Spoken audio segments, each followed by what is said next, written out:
Hey guys, what's up? So in this quick video I'm going to show you how you can get this curly hair and beard filter on Instagram. So this is a filter, you have different color to choose from.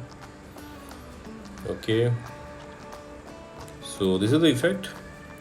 To get this effect, visit the creator profile.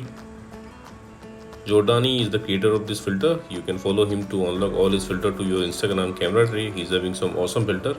So check in his filter gallery and this is the filter, curly hair and beard. Tap on it and you will see this preview. From here you can save it to your Instagram camera tray and you can tap on try to try the filter. Okay, and suppose you are not getting the effect like this, then what you can do, visit this website. Link to this website I'll give in the description box below. So here in this website you will see link to the filter. Just tap on the link and open it with Instagram. Okay, and likewise also you can get this effect. So that's it guys, thanks for watching the video. See you in the next video.